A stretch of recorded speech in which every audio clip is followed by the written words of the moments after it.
it's Doris with All the Books.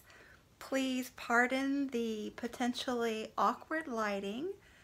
It's been a few days since I've filmed a video. Life has been busy and I'm going out of town tomorrow, so it's now or next week. So yeah, here we are. This is a haul, and I am proud to report that it is a very small haul. Yes, after last month's completely uncontrolled extravaganza of book hauls, I found some discipline.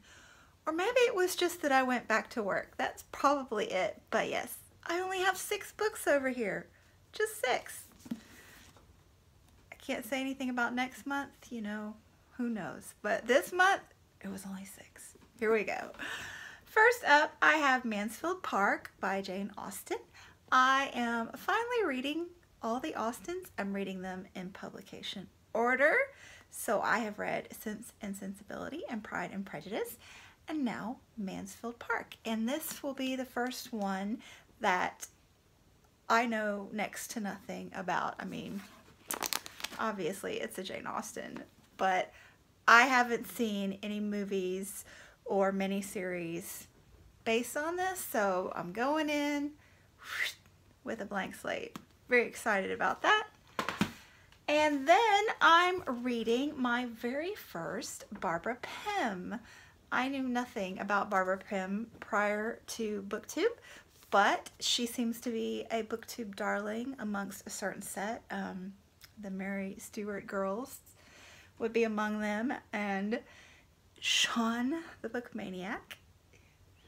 He's a Mary Stewart lover on occasion, I think.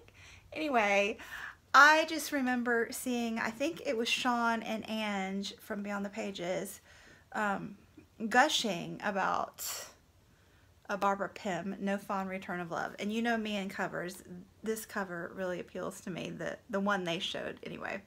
So I was thinking to try No Fond Return of Love, but it's currently unavailable on Book Depository, so that slowed me down a little on the impulse buy, or, you know, it might have been part of the mega haul last month. But anyway, I found out that a couple of my Mary Stewart buddies were reading this one this month, so I jumped onto that wagon. And I actually just finished it today, and it was quite delightful. I will wrap it up very soon. But yes, this is written in 1958, and it's a contemporary of that time period.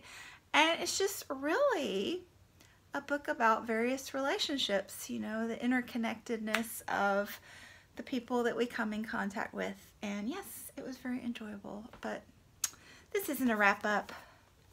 Okay, next up, I have a couple of books that I have purchased for Hispanic Heritage Month, which is September 15th through October 15th. I will mention that in my TBR talk that will be up next week.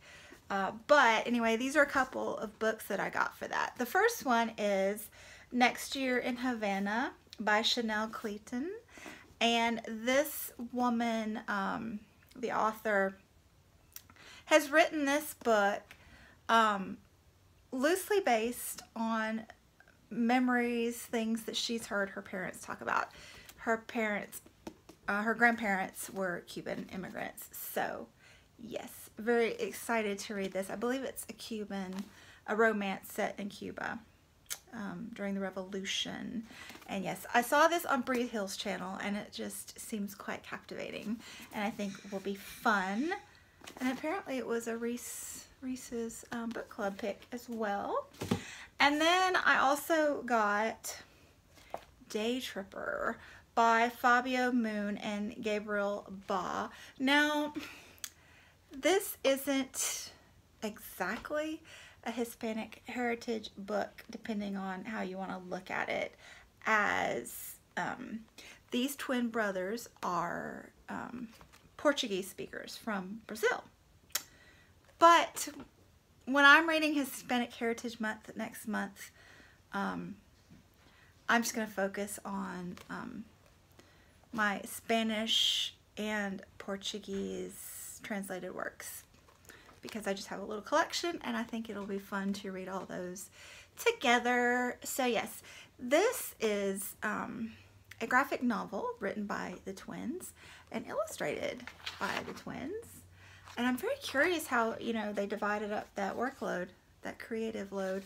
But yeah, I think it's kind of a memoir. I remember I saw this on, oh geez, then Michael reads, yeah, last year. So this one's been sitting in my cart for almost a year now. So glad to finally get to it. And then last, but certainly not least, I have a couple of Booker long-listed books. These are the two that captured my interest off that list. And they both have extremely complicated blurbs. So I'm not sure if I can really adequately describe them until I read them. But I got Washington Black by S.C. Edugin. And I mean, this cover is gold foiled. It's not showing up well currently, but it's really gorgeous. So this is initially set in Barbados, and they end up traveling all the way up to the Arctic portion of Canada. And it's a little boy a slave, who is, I'm not sure if he's bought or gifted or what the appropriate term would be, stolen, I don't know, but by Christopher Wilde, who is a naturalist, explorer, inventor, and abolitionist. Yes, and he wants Washington to help him create the perfect aerial machine, thus the cover. So yeah, this is, yeah, if you would read this, you know, if you want to, it's quite like, what? But I'm excited to get to it. It really grabbed my interest. And the other one I got, you know, I love my trees, The Overstory by Richard Powers. And again, this one is quite bizarre. It's 5 different activists with 5 very different stories, and all about trees. So yeah, there's that one if you'd care to stop and read it, but very excited about this one as well. I think it will pair nicely with books I've read this year, like Bark Skins and the nonfiction ones, The Secret or Hidden Life of Trees and The Unseen World. I get those titles mixed up, but you know, I read them recently-ish, but yeah, The Overstory. So yeah, that's all. Only 6. I'm so proud. Thanks for watching, and I will be back soon. Bye.